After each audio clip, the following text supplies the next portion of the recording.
O aeroporto era uma colônia alemã e polonesa.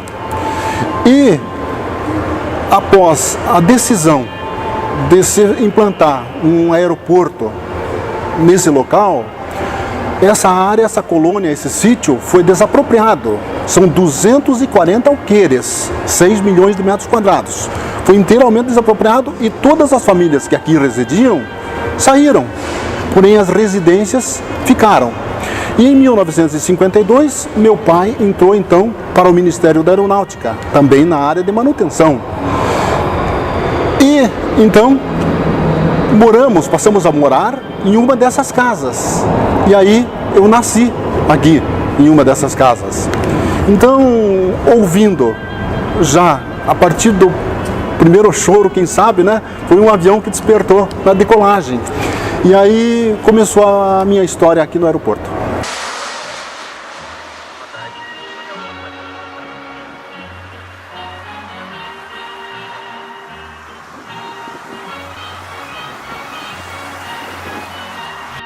No início da década de 1940, o Brasil ainda não tinha tomado partido na Segunda Guerra Mundial.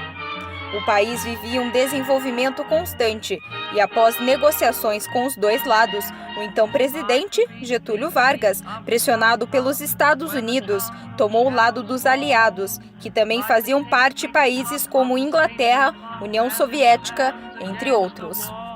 Na época, o Brasil recebeu apoio norte-americano para o desenvolvimento econômico, com a criação da Companhia Siderúrgica Nacional e da Vale do Rio Doce, além do desenvolvimento aeroportuário.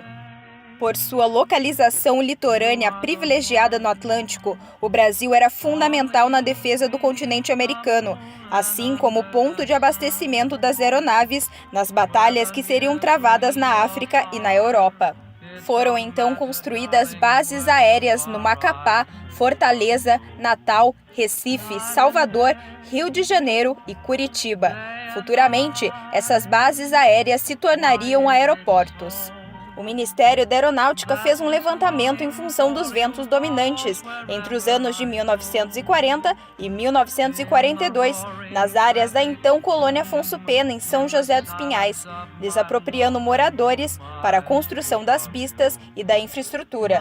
A construção da base aérea teve início em maio de 1944 e foi finalizada no mês de abril do ano seguinte pelo Ministério da Aeronáutica, comandado pelo ministro Salgado Filho e com a cooperação de engenharia do Exército norte-americano e execução da Companhia Metropolitana de Construções. Na época, o governador do estado do Paraná era o interventor Manoel Ribas. Há um mito por trás da criação do aeroporto. Por ele ter sido construído inicialmente com fins militares, a área escolhida se deveria à grande incidência de neblina no local, que esconderia as pistas, dificultando assim um possível ataque à base aérea. Tal fato seria uma via de mão dupla. Da mesma forma que o aeroporto ficaria invisível aos aviões inimigos, também ficaria invisível a aviões aliados, visto que na década de 1940 a aviação era basicamente visual. E principalmente a incidência de neblina impediria pousos e decolagens dos aviões, situação que ainda ocorria até pouco tempo, antes da implantação dos mais modernos sistemas de pouso. Com o fim da Segunda Guerra Mundial e com o pouco uso para fins militares, a base aérea Afonso Pena passa a atender a aviação civil. Em 23 de janeiro de 1946, foi realizada a inauguração não oficial por conta das chuvas que prejudicaram os pousos no aeroporto do Bacaxiri, no centro de Curitiba. Também nesse ano foi construída a primeira torre de controle, ainda de madeira. Para atender a demanda da aviação civil, na década de 1950, melhorias foram feitas nas instalações. Em 1955, o Ministério da Aeronáutica efetua o recapeamento das pistas, que seguiam com o mesmo traçado, e constrói uma nova torre de controle. No ano de 1959, foi construído um terminal de passageiros de 2.200 metros quadrados, onde havia um bar, sala de espera e escritório da administração. Eu, bem como meus irmãos, todos nós ficávamos assim, eu não diria, talvez eufóricos, quando ouvíamos já um ruído de jato caça militar. Porque naquela época era possibilitado aos militares fazer voos rasantes e toda espécie de malabarismo com os aviões. Então, eles passavam aqui 15, 20 minutos fazendo voos rasantes, aquelas coisas mirabolantes, fantásticas, e a gente ficava aqui embaixo babando. E após esses pousos, íamos conversar com o comandante, é claro. Quer dizer, conversar nem tanto, porque éramos crianças, ele nem dava muita bola pra gente, né? Mas íamos conversar com os comandantes, ou íamos lá para ver o avião bem de pertinho.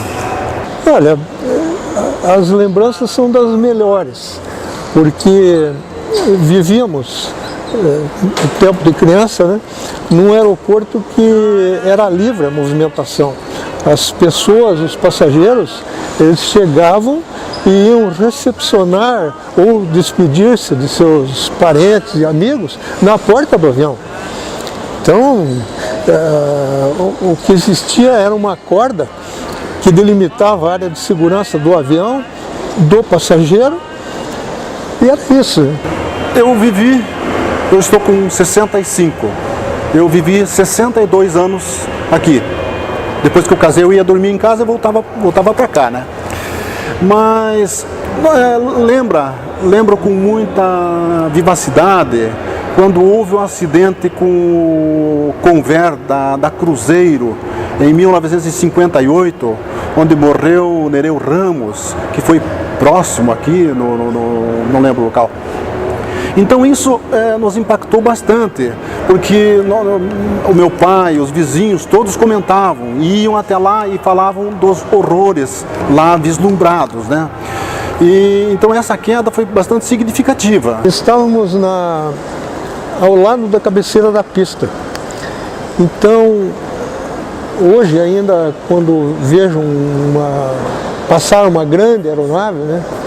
Nós lembramos com saudade daqueles pequenos aviões, né, que no momento do pouso soltavam línguas de fogo azulado do escapamento, tinham alguns barulhos característicos e muito interessante também hoje que nós conseguimos, por essa vivência, mais ou menos saber o que está acontecendo com o voo, seja de aeronaves pequenas, aeronaves grandes, monomotores, multimotores, ou se estão voando sozinhas, ou em formação, né? Em 1967, devido ao grande fluxo de passageiros e a chegada de aviões a jato, a pista 1533, que até então se estendia por 1.800 metros de comprimento e 45 metros de largura, é ampliada, chegando a medir 2.200 metros de extensão, de acordo com o jornal Diário da Tarde, de 2 de maio de 1967. Além da construção da pista, houve uma reforma significativa no pátio devido ao peso dessas novas aeronaves a jato. Com a reforma concluída, o aeroporto Afonso Pena poderia receber qualquer aeronave do mundo, tal como as grandes estrelas de então, Douglas DC-3 e o Convair, e não mais apenas aeronaves de médio porte, como a Visconti e o Dart Herald, ambos turbo-hélice. Criada em 1973 pelo governo federal, a Infraero, empresa brasileira de infraestrutura aeroportuária, assumiu no ano de 1974 a administração do aeroporto Afonso Pena. A partir daí, foram feitas ampliações e modernizações. Ampliação no terminal de passageiros, aumentando em 4 vezes a sua capacidade de atendimento, inauguração de abrigo Finger, reforma do restaurante, reforço da pista 1533, táxis e pátios de manobra, estacionamento de aeronaves e recapeamento da pista 1028, atual 1129, duplicação do estacionamento de veículos, posto do Corpo de Bombeiros, e também foi instalada em 1977 o ILS Mark I, um aparelho que auxilia no pouso durante a neblina, e também foram feitas melhorias no sistema de iluminação do pátio de aeronaves. Esse terminal marcou a história do aeroporto, por possuir um espaço externo bem próximo da pista, onde as pessoas podiam se despedir dos passageiros. Esse lugar ficou conhecido como Sacada do Adeus e era usado por familiares e amigos daqueles que iriam viajar e também por pessoas que iam apenas para observar os pousos e decolagens. Aquele terminal antigo, onde hoje é o terminal de carga, menor do que é hoje ainda. Então, durante muitos anos ali, nós operamos com um terminal que tinha talvez uns 300 metros quadrados de área para passageiro, 400, quem sabe, muito pequeno. Se bem que o movimento também era muito menor do que é hoje, né? Incomparavelmente menor. Os aviões eram menores, os aviões tinham o máximo 100 passageiros. Os primeiros jatos estavam operando, Caravelle, On-11, Tristar, outros aí. E, de modo geral, os aviões levavam 60, 70, 80, o máximo 100 passageiros. Então, o movimento era muito menor do que o de hoje. Os viajantes também eram a categoria econômica bem mais restrita do que hoje. Na maioria eram políticos, empresários, funcionários de governo, de grandes empresas, que viajavam de avião na época. O turismo quase que não existia de avião, por avião, né?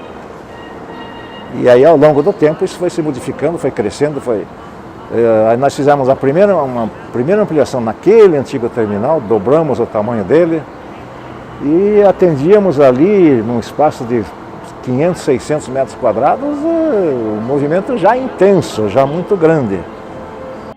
Mas a grande novidade foi o terminal de carga aérea, o primeiro do Brasil a ser implantado nos aeroportos administrados pela Infraero, que possibilitou maior conexão econômica da região com outras partes do Brasil.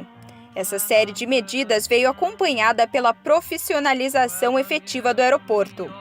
E a Receita Federal aqui de Curitiba, logo que nós nos instalamos aqui, que a Infraero se instalou aqui, ela nos procurou e expôs essa necessidade dela, a Receita Federal, de ter esse ambiente, né? Era um ambiente que eles diziam alfandegado, uma área alfandegada, quer dizer, uma área restrita, né, para receber as cargas importadas e guardar as cargas para exportação que ficavam na espera do voo apropriado. E aí fizemos aí um estudo aí e iniciamos aqui o primeiro terminal de carga da Infraero em aeroporto.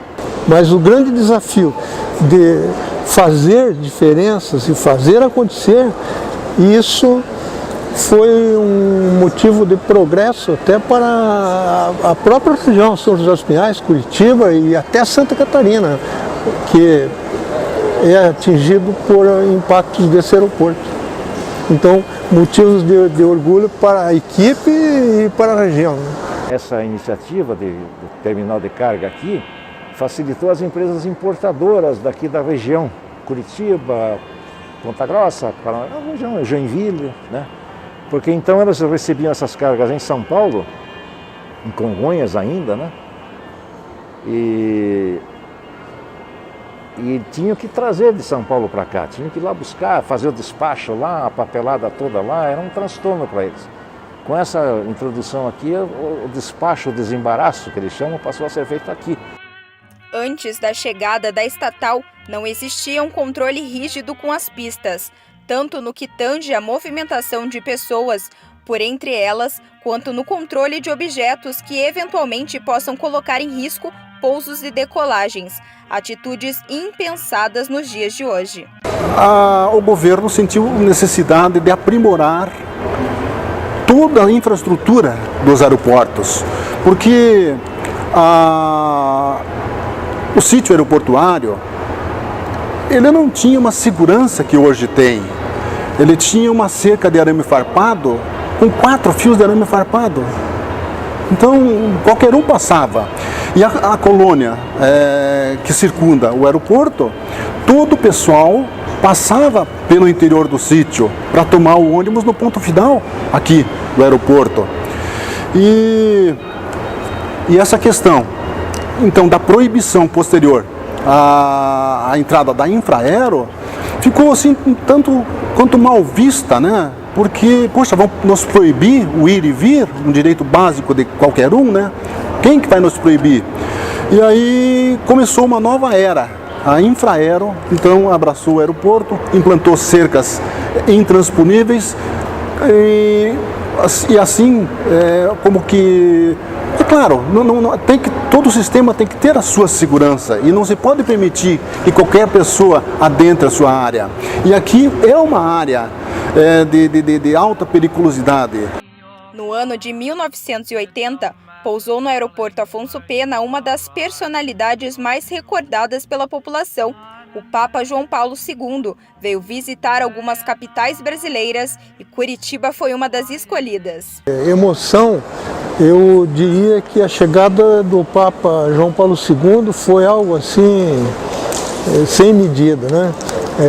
Ali que eu conheci o carisma de uma pessoa, é uma emoção indescritível, sabe? A maior de todas deve ter sido o Papa, né, que fez a visita, desembarcou aqui, ainda naquele terminal antigo, né, e que foi um acontecimento marcante para o Estado, para a cidade inteira, né. E eu me lembro que nós tínhamos reuniões anteriormente à vinda do Papa, quando foi anunciada a vinda e começou o planejamento para a visita dele, né, havia uma grande preocupação com a segurança pessoal dele, sim, mas principalmente a multidão não sair de controle, digamos assim. Se previa que ia haver uma multidão onde quer que ele fosse, né?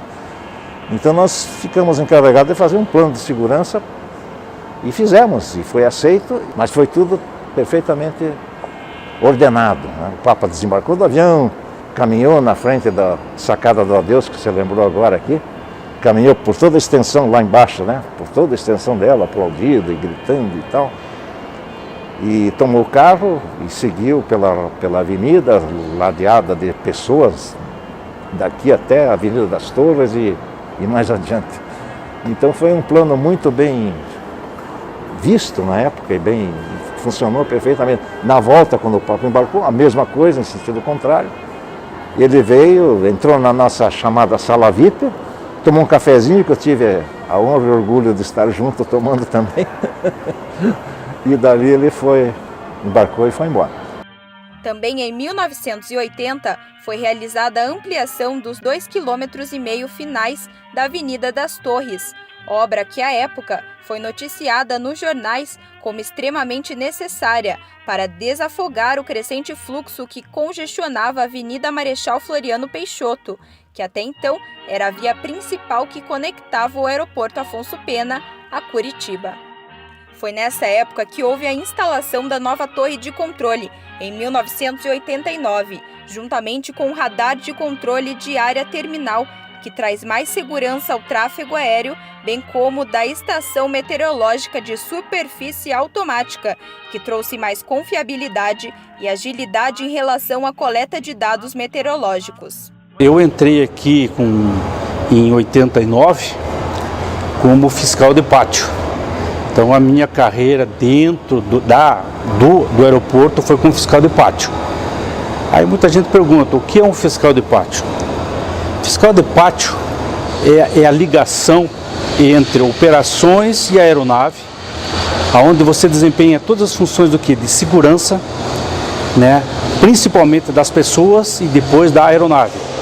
Porque as pessoas às vezes ficam tão focadas em ver a aeronave, ver a movimentação, que se esquecem da parte principal, que é a segurança deles. E aí é onde o fiscal atua, né? Na questão de bagagens, na questão dos abastecimentos, para que todo mundo trabalhe em sintonia, para que essa engrenagem ela consiga, né, funcionar bem tranquila, que não tenha problema.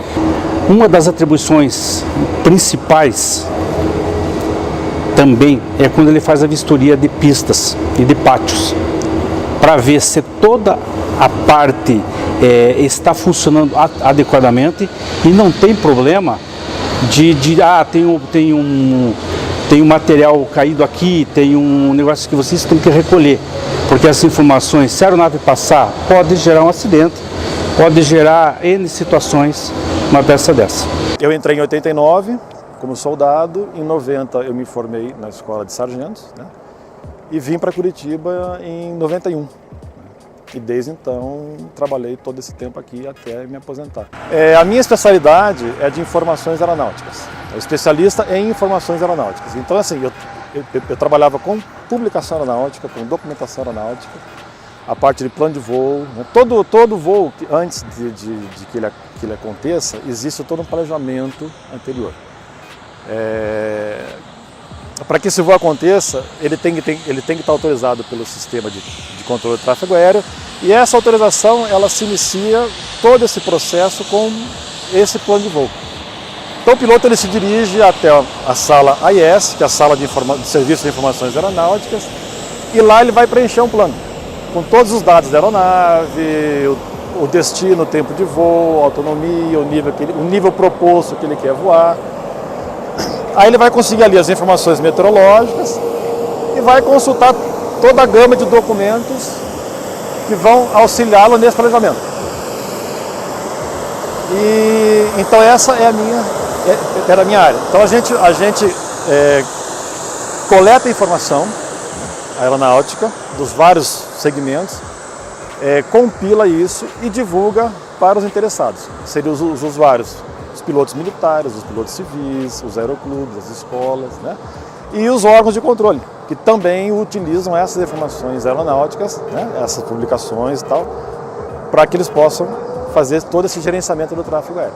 Desde o final da década de 1980, falava-se na ampliação e internacionalização do aeroporto Afonso Pena. Os jornais noticiavam conversas entre o governo estadual e o governo federal acerca de obras necessárias para que voos internacionais passassem a operar em São José dos Pinhais. Em 1991, foi assinado o Tratado de Assunción, que deu origem ao Bloco Econômico do Mercosul, que faziam parte países como Brasil, Argentina, Paraguai e Uruguai. A propaganda do Paraná, cujo slogan era "Agora todo investimento que chega ao Paraná decola para o mundo", mostrava que a internacionalização era uma importante porta para conectar o sul do Brasil com outros países. Sim, o aeroporto é um fator fundamental para o desenvolvimento de São José dos Pinhais. Essa indústria toda que está aí, talvez algumas não estivessem aqui se não fosse pelo aeroporto. Eu me lembro o seguinte, em 1980 e alguma coisa, a Infraero determinou que fizéssemos um plano de expansão do aeroporto com um horizonte de 50 anos, né? Bem vasto, bem amplo. E aí nós estudamos aqui, uma ideia daqui, uma ideia dali, e isso aí, uma solução proposta não dava certo, porque ia afetar alguma coisa lá fora. Tem uma série a periferia do aeroporto tem uma influência muito grande no qualquer desenvolvimento que se possa fazer nele, né? Ele depende muito do que existe na periferia. Aí nós fizemos o plano da terceira pista e lançamos em mapa com um estudo de topografia, de viabilidade, assim, de engenharia para ela poder ser feita, né? Não foi aleatoriamente traçado no mapa, um risco aqui, pronto. Fizemos um levantamento bem, com a ajuda do IPUC e da Comec na época, porque nos deram plantas com altimetria, com vários detalhes aí. E aí nós lançamos a terceira pista, onde ela hoje está prevista, né? Na década de 1990, a Infraero investiu mais de 150 milhões de reais em melhorias no aeroporto, como a construção de um novo terminal de passageiros. Inaugurado em 1996 pelo então presidente da República, Fernando Henrique Cardoso, o novo terminal aumentou consideravelmente a capacidade operacional do aeroporto Afonso Pena, de 600 mil passageiros por ano para 3,5 milhões de passageiros por ano. Esse terminal está feito em função daquele planejamento. Aquele planejamento previa o futuro terminal aqui onde ele está e prevê a futura pista lá onde ela está.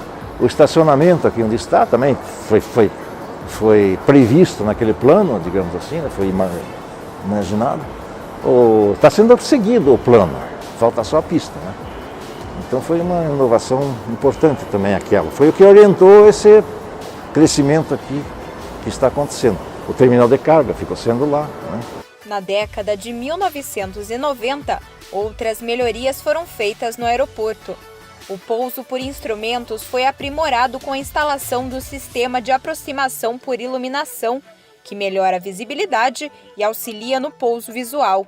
Além disso, foi instalado o ILS Mark II, aumentando ainda mais a precisão e confiabilidade do pouso por instrumentos. A virada do século trouxe mais tecnologia para o Aeroporto Internacional Afonso Pena. No ano de 2002, o pouso por instrumentos novamente é melhorado, com a instalação na cabeceira da pista 15 do ILS Mark XX de categoria 2, que possibilita pousos e decolagens com visibilidade horizontal de 200 metros e teto de 100 pés. Em 2014, foi realizada a última grande obra no Aeroporto Internacional Afonso Pena. Visto que Curitiba iria sediar Jogos da Copa do Mundo de 2014, o pátio das aeronaves foi ampliado de 84 mil metros quadrados para 144 mil metros quadrados. O terminal de passageiros também foi ampliado, passando de 7,8 milhões para 14,8 milhões de passageiros por ano. Atualmente, cerca de 170 voos regulares são feitos no Aeroporto Internacional Afonso Pena, totalizando mais de 5 mil operações mensais. E mais de 500 mil passageiros passam pelo local mensalmente, e também um estacionamento rotativo, com mais de 4 mil vagas. Bom, acredito que toda a equipe do aeroporto, comercial, segurança, manutenção, é bem unida. Isso faz com que o aeroporto sempre seja destaque nacional. E realmente a gente faz praticamente de tudo aqui. Tem missões presidenciais, recepção de presidentes, autoridades em geral, músicos, artistas famosos. É realmente muito amplo e muito legal. Isso faz com que seja um trabalho que realmente é o sonho, digamos, de toda criança, por exemplo. Porque avião fascina todas as pessoas. Então realmente é muito bom estar aqui, estar presente, fazendo parte de todo esse cenário. Realmente bem gratificante. Nesses mais de 70 anos, alguns incidentes marcaram a história do Aeroporto Internacional Afonso Pena. O mais grave deles foi a queda do avião da Força Aérea Brasileira, em 2002.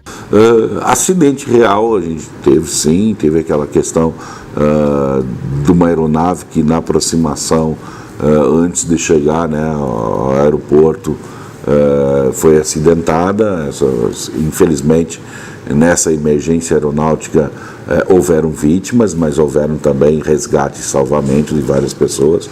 Por isso é importante, né, você ter um sistema, né, de resposta à emergência aeronáutica, né? E é isso que a gente tem embarcado hoje no aeroporto, né, uma equipagem, né, para esse enfrentamento, caso seja necessário, né, e o raio de atuação também do aeroporto. Tivemos um incidente com a aeronave cargueira, que foi o Celos do Peru, aonde ele teve um problema de pouso, ele passou da pista, né, onde poderia ter ocorrido um acidente grave, mas o incidente só foi mais com a aeronave em si, né, onde ela estava fazendo transporte de equipamentos para uma montadora. Né? Uma outra aproximação da aeronave Bandeirante da FAB, o qual caiu aqui no Quisizana, né? Teve ali vários óbitos ali e tal. E eu vejo assim, como meio de transporte, o incidente não vai acontecer. São vários fatores envolvidos, né? Não é um fator só que vai contribuir para o avião cair. São vários fatores. O Brasil é signatário da Organização da Aviação Civil Internacional. Sendo signatário, ele tem que cumprir alguns compromissos protocolares, né? Nessa questão mais correlacionada a essa parte de segurança, existe um plano nacional de segurança da aviação civil, né? E esse plano, é lógico, é uma espécie de uma cartilha que rege, né, dentro das classes do aeroporto, aquilo que ele tem que dispor enquanto operador aeroportuário de infraestrutura para que a aviação civil, né, principalmente a aviação civil, a aviação comercial, possa acontecer dentro de uma linha razoável, né, de segurança. Nós atendemos sempre essa legislação e a Infraero dá os meios, nós como operadores damos meios para que as autoridades competentes possam fazer um gerenciamento numa situação de crise. Em 2014, 2017 e 2018, o Aeroporto Internacional Afonso Pena foi eleito como o melhor do Brasil por sua qualidade no atendimento aos passageiros. Em 2019, uma pesquisa realizada pela AirHelp mostra que o Afonso Pena foi considerado o 4º melhor aeroporto do mundo. Também fazem parte destas conquistas os 3.600 funcionários que atualmente trabalham no Aeroporto Internacional Afonso Pena, como é o caso de Luzia, primeira mulher a trabalhar com pushback, função tradicionalmente masculina. Quando eu entrei aqui, né, a maior parte da função masculina, eu fiquei com um pouco de receio, né, porque além de ser masculina, eu fui a primeira mulher, né, a trabalhar aqui no aeroporto.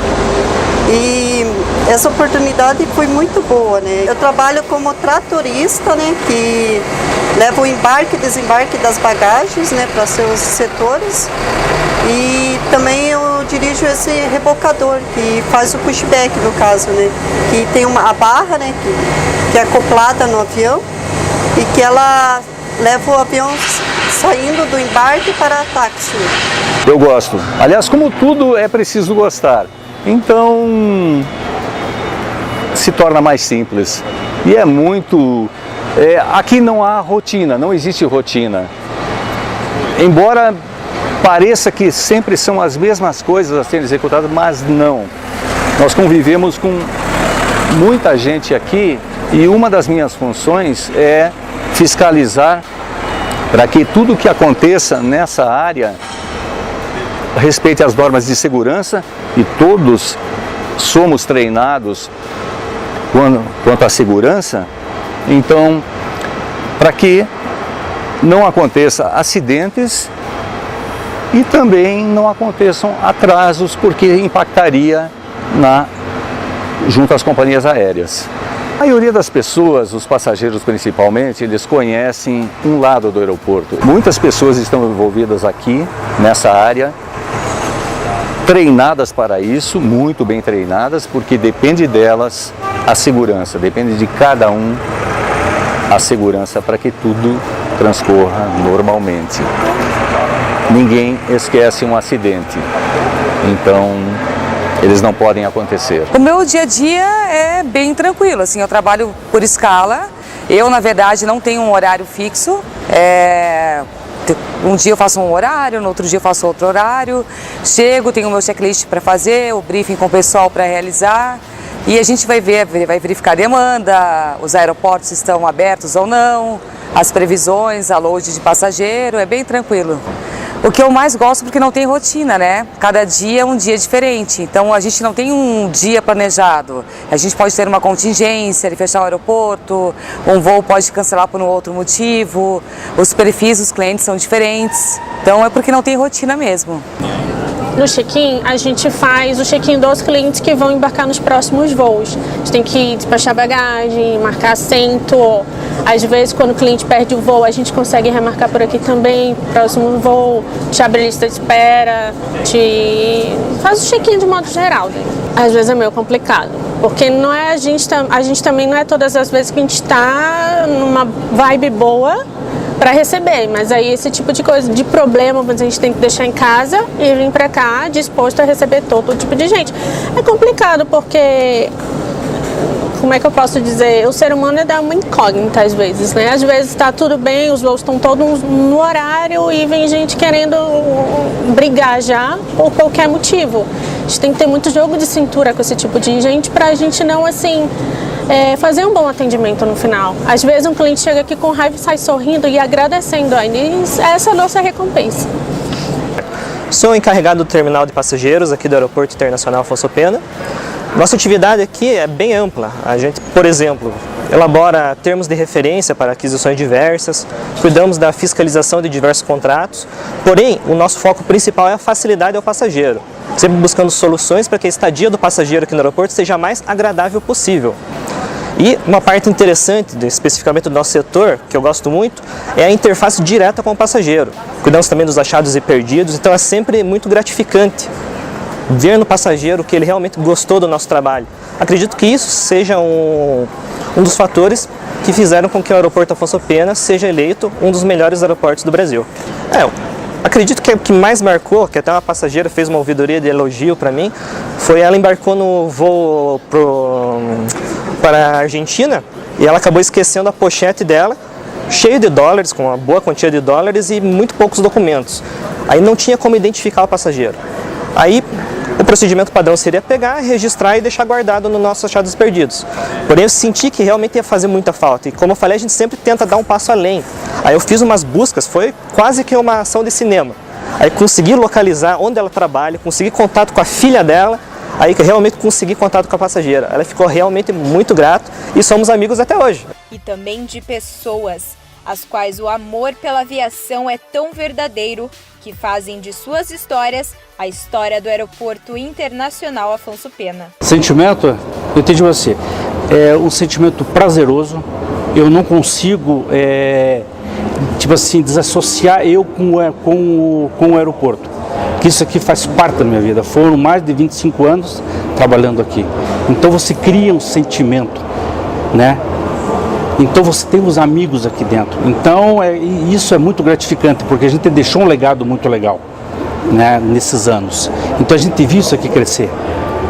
A gente viu desde do primeiro terminal de passageiros, o segundo terminal e esse terminal funcionando. E nesse aqui foi um up a mais, porque toda a questão da Copa foi trazida para esse terminal. Então a gente trabalhou muito aqui. Então foi muito gratificante isso. Então o sentimento é de serviço prestado na melhor qualidade possível e criado um ambiente de trabalho com os amigos muito bom. Olha, eu moro a 1 quilômetro e pouco aqui do aeroporto, né? Eu creio que nesse aspecto eu não me desliguei ainda, porque toda aeronave que passa, eu sempre dou uma olhadinha e consigo ver de onde ela está vindo, para onde vai. A aviação, na verdade, eu vejo a aviação como uma prestação de serviços, né? Como você tem o táxi, agora o Uber e tal mais. Então, assim, a aviação eu vejo como uma prestação de serviços. Quanto mais gente tiver acesso, você tem condição de investir muito mais em segurança, muito mais em tecnologia, né? Quando você abre para muito mais gente, você entra na questão de faturamento, então você vai realmente ter condição de investir muito mais. Hoje ainda remanesce muito fortemente em meu coração as terras, as minhas atividades, principalmente a minha infância, que por eu ter nascido aqui no aeroporto e passei mais de 2/3 da minha vida aqui, porque aqui nasci, passei toda a minha infância. E também o meu primeiro emprego foi aqui, onde iniciei em 1974 e saí em 2015. Isso aqui é apaixonante, cara. A aviação é apaixonante.